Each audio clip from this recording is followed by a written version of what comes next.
Esta semana en Vaticano, el Papa Francisco nombra cardenal al obispo de Fátima. Nos sumamos a él en Roma para después llevarles a lo más profundo de Portugal y mostrarles su experiencia de fe. Cuando Nuestra Señora del Rosario se apareció en Fátima, dijo específicamente que la fe nunca se perdería en Portugal.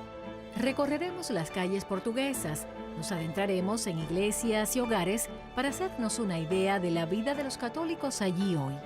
Siga con nosotros en este episodio especial de Vaticano.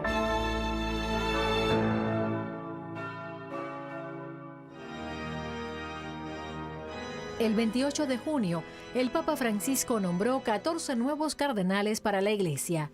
Entre ellos se encontraba el primer cardenal de la diócesis de Fátima, Leiria, Portugal, Antonio dos Santos Marto. In nomine Patris et Filii et Spiritus Sancti.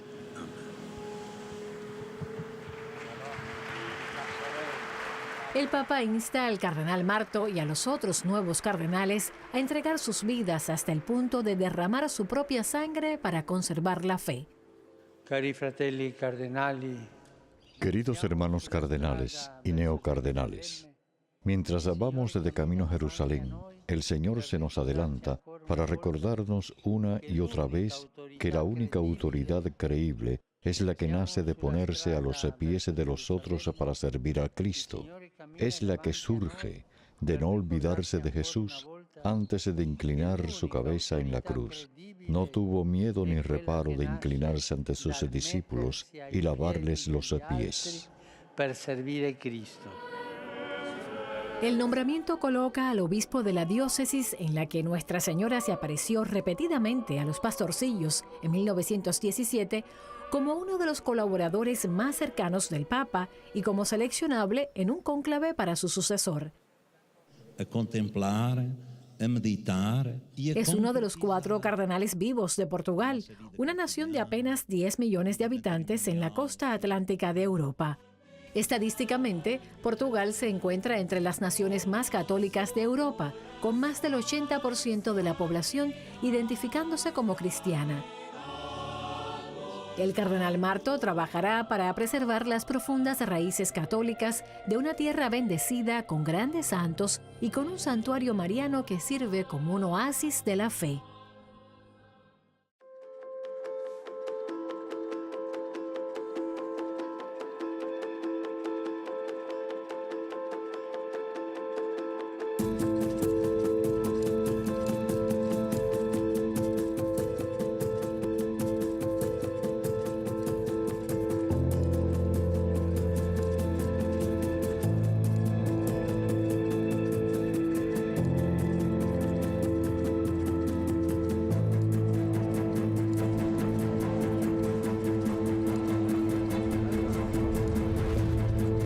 Sappiamo che Portogallo ha una maggioranza católica Sabemos que Portugal tiene una mayoría católica de más del 80%, pero solo una minoría participa en la vida de la Iglesia todas las semanas.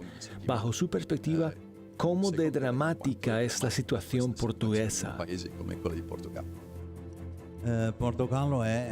Portugal es una nación de mayoría católica desde el punto de vista sociológico. Según los estudios, más o menos el 85% se autodenomina católico, pero luego la participación en las celebraciones dominicales es más o menos del 20 o 22%, como promedio general en el país. Hay diócesis que cuentan el 5, 6, 7%, por ejemplo, pero también hay aquellas que alcanzan el 50%. Portugal pertenece a Europa y hoy ninguna nación es una isla. Vivimos la globalización. También se da otro fenómeno en Portugal, la inmigración. Igualmente hay turismo y Portugal es una nación muy solicitada por los turistas ya que hay paz y no hay terrorismo.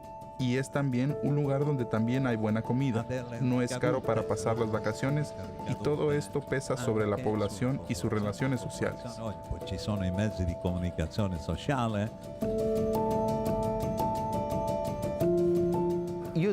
Diría que hay 2 grandes tipos de personas.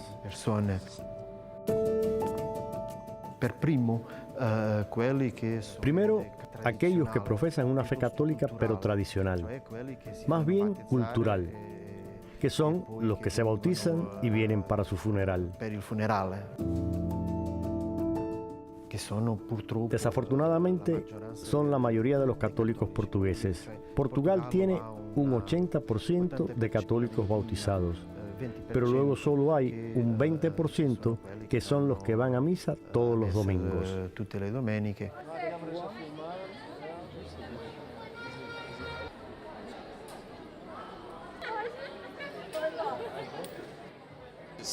Aún hoy tenemos profundas raíces cristianas. La mayoría de la población portuguesa es cristiana. Es por eso que las festividades de los santos están muy presentes. También tenemos a Fátima, que es un gran ejemplo. Pero los jóvenes no están tan conectados a la fe y al cristianismo como los ancianos. Nuestros padres y abuelos tienen una gran conexión con la fe. La vida de hoy tiene un gran ritmo, mucho más intenso, y las personas tienen otros intereses en lugar de la iglesia. Y la iglesia está cambiando mucho y los jóvenes de hoy se enfrentan a esta realidad en la que todavía son católicos, pero no van a la iglesia como sus padres y sus abuelos. Lo que transmitimos y enseñamos a nuestros dos hijos es que la religión es amor. Todo lo que hacemos con amor lo hacemos bien. No vamos a la iglesia, no somos personas religiosas, pero tenemos los valores que recibimos de nuestros padres y esos son los valores que transmitimos a nuestros hijos. Opino que hoy en día las personas y los adolescentes en realidad no van a la iglesia. Creen, pero no practican. Sí, pero aún tenemos algo, incluso aunque no nos demos cuenta, todavía tenemos algo. Pero creo que hoy en día no sentimos eso tanto como lo sentíamos hace años. Al igual que la mayoría de los adolescentes, no creen o no creen que sea Dios. Hablan de alguna cosa, pero no lo llaman Dios.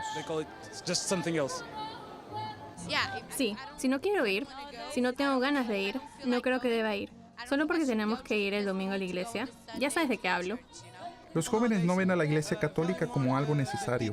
Creo que las personas de hoy en día valoran las enseñanzas de Jesucristo y no tanto la institución.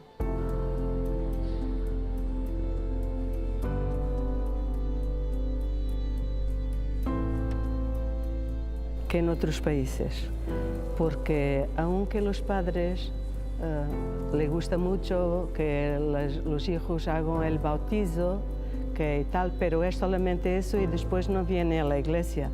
Así que los chicos aprenden mejor con los ejemplos, ¿verdad? Entonces los padres debían no solamente incutir, mas dar los ejemplos, llevarlos a la iglesia y tal. Si no hacen eso, si se quedan por la mañana en la cama y tal, claro que los hijos después también no siguen. Yo he sido profesora y he visto que algunos chicos ni van a moral, religión y moral, porque los padres dicen, bueno, y tal, y no van. Por eso yo pienso que eso dispersa mucho los chicos. Solía pensar que la religión es una forma de prisión, que no somos libres, que no hacemos lo que queremos hacer. Lleva tiempo darse cuenta de que es a través de Dios que somos libres. Así que el tiempo es el gran mal aquí, y se necesita un gran esfuerzo para detenerse.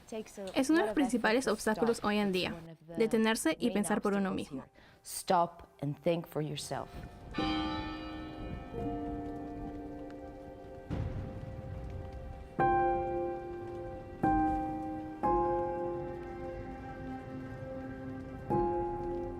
Prima era la Chiesa che faceva il ministero. La iglesia solía llevar a cabo el ministerio de la palabra. Hoy la televisión y las redes sociales se encargan de este magisterio. Y es ahí donde hay una necesidad de nuevos métodos de evangelización, nuevos métodos de transmisión de la fe, especialmente para las nuevas generaciones. En una reunión de recién confirmados en Portugal, comenté que uno recibe la confirmación alrededor de los 15, 16 o 17 años de edad. Y después de 10 años de catequesis, el obispo se reúne con estos grupos. Intento hacerles ver que están naciendo y creciendo en un mundo completamente nuevo. Ese mundo donde nosotros los mayores como yo, un septuagenario, crecimos, está desapareciendo. Pondré un ejemplo. Cuando era niño no había televisión, no había ordenadores, ni teléfonos móviles, ni redes sociales. Es un mundo totalmente nuevo. Y la cultura digital, porque la cuestión técnica de saber cómo trabajar con los nuevos instrumentos es toda una cultura. Significa una nueva relación con las cosas y nuevas relaciones entre las personas. También es una nueva forma de ver el mundo. Luego está la cultura líquida y provisional, la cultura del canal de navegación, buscando algo nuevo. Esta es también la escena ambientada en Occidente y la escena reflejada en Portugal. Ahora, no debemos detenernos ante el muro de los lamentos. Tenemos que observar este momento, sus cambios, como dice el Papa Francisco. No solo convivir con los cambios de la era, sino con un cambio de época.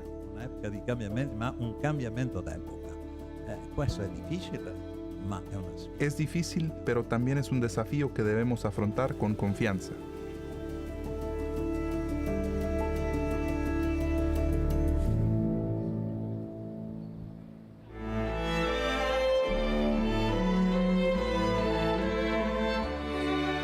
Quédense con nosotros.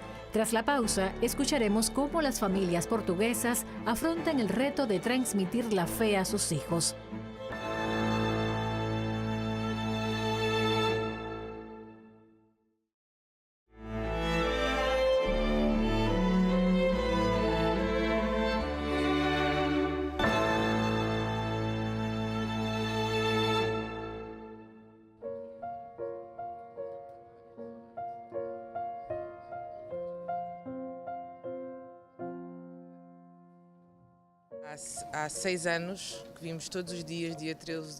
Durante los últimos 6 años hemos venido a Fátima cada 13 de junio, desde que nació mi hija. Nació el 23 de mayo y su primer viaje fue a Fátima. El 13 de junio cumplimos una promesa que hicimos por ella, ya que tuve un embarazo muy problemático y me aferré a la fe que ya tenía. Fui bautizada por elección.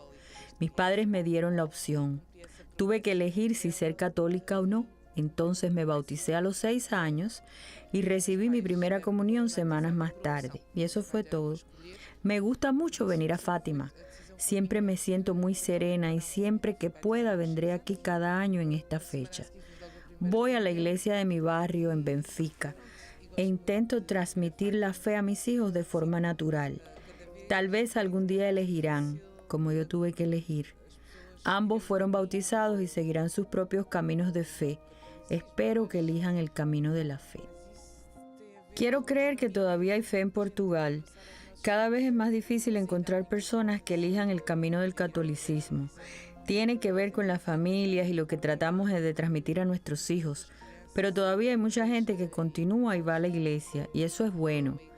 En Benfica tenemos una comunidad en la que vemos la asistencia de muchos niños a la iglesia.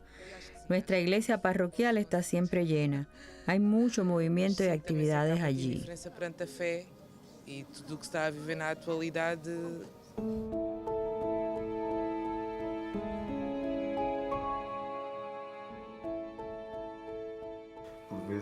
A veces nuestros hijos no entienden por qué debemos ir a misa, por qué debemos orar, y debemos hacerle entender que está sucediendo algo más, algo que no se puede ver, pero que está presente allí y que está ahí para ayudarnos. Y es muy difícil para ellos comprenderlo. Es un camino por el que debemos guiarles a cada paso, enseñándoles y motivándoles cada día más para que comprendan que hay algo ahí, algo que está ahí para ayudarnos.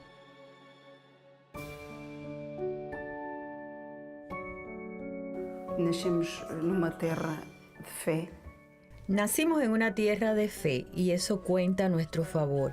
Tenemos la historia de los pequeños pastores que tenían más o menos su misma edad cuando vieron a la Virgen. Incluso eran más jóvenes aún. Y fueron los 3 únicos testigos de las apariciones de Nuestra Señora y el ángel. Luego vino el milagro del sol y todos lo creyeron. Pero nos preguntamos, ¿cómo lograron esos 3 niños que otros creyeran el mensaje que escucharon cuando nadie les dio credibilidad? Así que, al igual que lograron que los demás creyeran en lo que vieron, tratamos de hacer lo mismo con nuestros hijos. Les enseñamos que pueden no verlo, pero que existe. Cuando crezcan comprenderán por qué. ya que en la vida cada cosa se explica en el momento correcto. Ahora son niños, no entienden, pero luego lo entenderán, aunque sea difícil.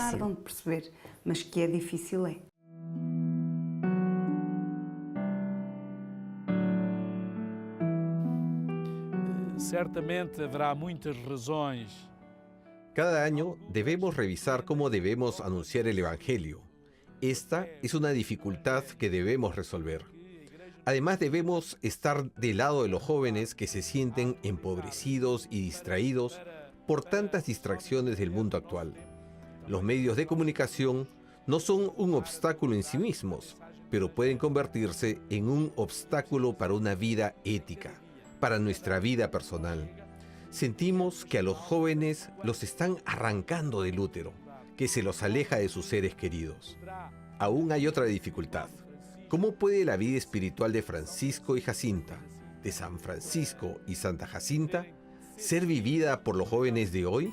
Es simple, deben estar disponibles.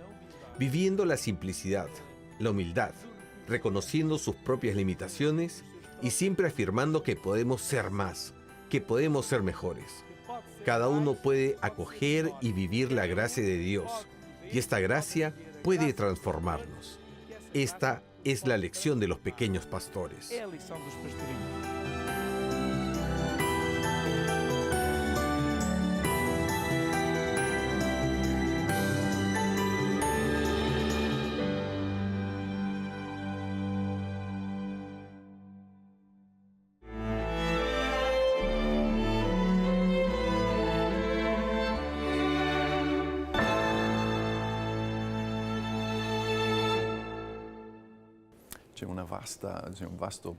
Hay un vasto patrimonio católico cultural en Portugal. Estuvimos en Nazaré, en Batalha y en Fátima, y lo pudimos comprobar por nosotros mismos. Y sin embargo, hay muchas personas que están abandonando su fe. ¿Cómo crees en este instante que este patrimonio, estas raíces, pueden influir en esta generación y en las futuras generaciones portuguesas?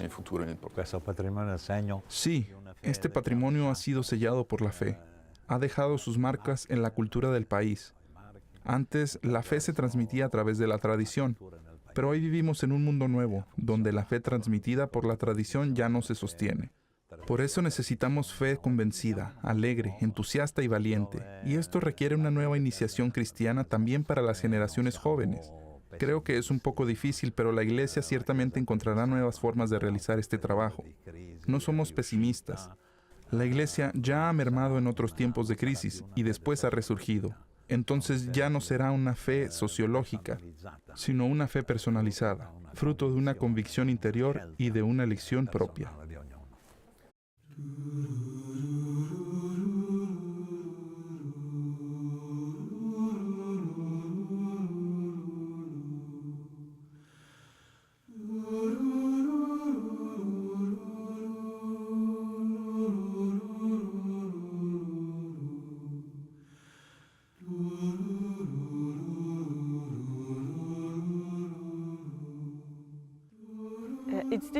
Es diferente, depende de las edades. Si tenemos a niños pequeños de 3 o 4 años que al estar cansados por haber subido la colina para llegar aquí, y les digo, ¿a dónde vamos ahora? Al castillo. ¿Y quién está viviendo en el castillo? El rey y la reina. Y entonces entramos al castillo. Pero cuando vamos por la parte de atrás, al cruzar la puerta donde tenemos la estatua de San Nuno, preguntan porque quieren saber quién es. Y obviamente han oído hablar del tema en casa o en la escuela. La historia es muy interesante porque San Nuno era un hombre muy inteligente. Pero cuando les digo, sí, pero antes de morir lo dio todo.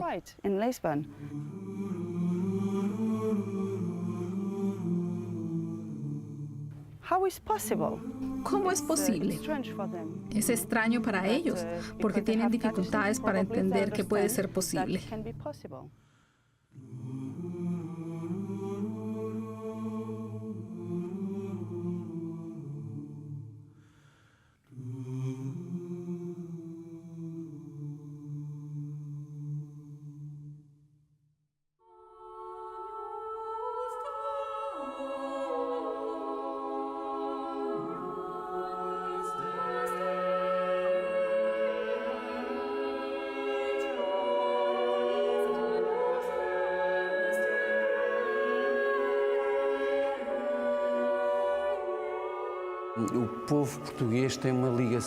Así que hoy, para Portugal y su relación con la fe, es necesario rescatar este regalo tan prometido por Dios e incluso por la Virgen María, porque la historia de nuestra nación siempre ha estado marcada por la presencia de María, y no solo en Fátima, pues no se reduce solo a Fátima, es un mensaje que es actual para nuestros tiempos, porque también es una respuesta de Dios a un pueblo que desde su nacimiento abrazó la fe y la religiosidad.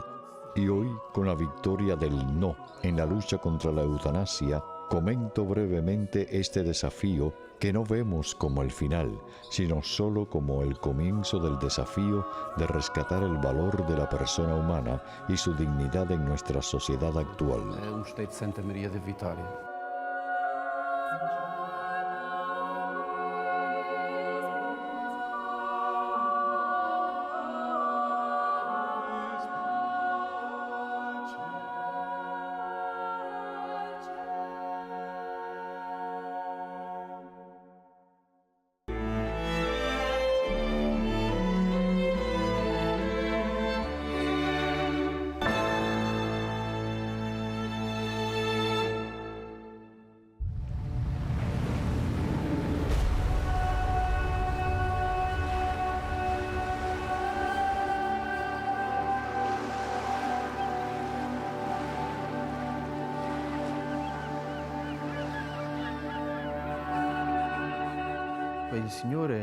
El Señor nos ha interrogado en el Evangelio diciendo, cuando el Hijo del Hombre regrese, ¿encontrará fe en la tierra?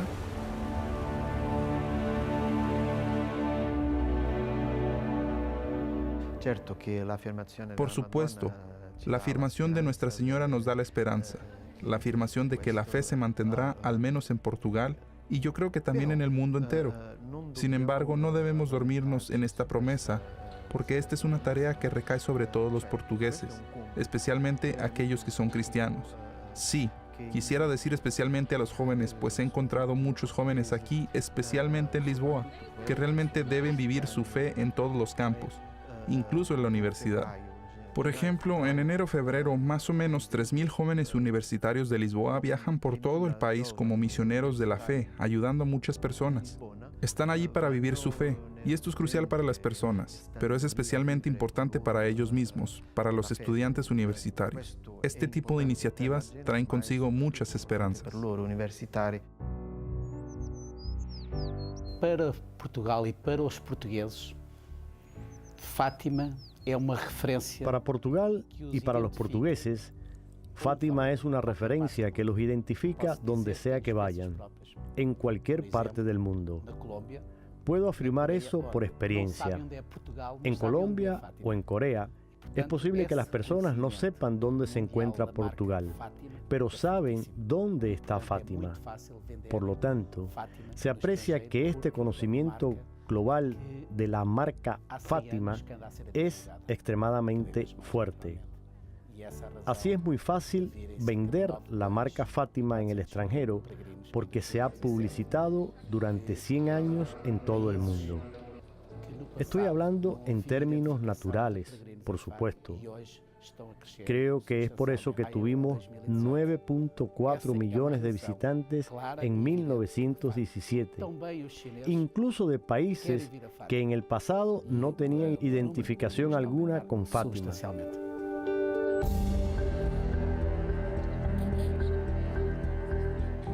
Este año hemos acogido a aún más personas del lejano oriente, personas que peregrinan a Fátima, especialmente provenientes de China y Japón, lo cual es muy enriquecedor.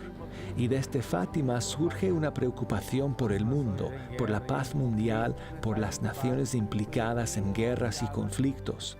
Este ha sido un mensaje de paz, un mensaje anunciado aquí.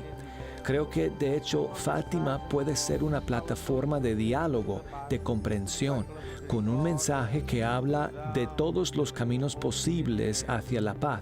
Un mensaje que se extiende a través de la misericordia, el perdón, el amor y el servicio a los demás. Eso significa, en conclusión, que Fátima contiene el núcleo del Evangelio, que es la conversión.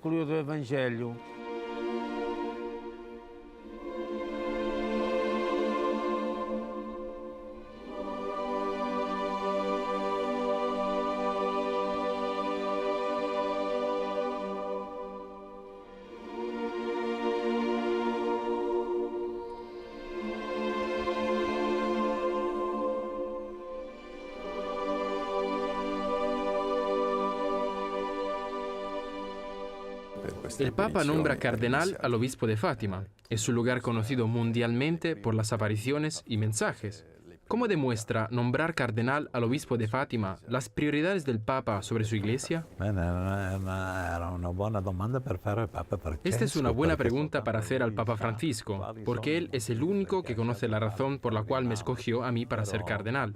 El Papa Francisco otorga mucho valor a la religiosidad popular, que es una expresión de la inculturación de la fe entre las personas comunes. En Fátima esto está de manera vibrante, es visible, es vivido, es celebrado. Como sucede, por ejemplo, en Latinoamérica, donde el Papa quedó impresionado por la fuerza evangélica vivida por la religiosidad popular. De la religiosidad popular.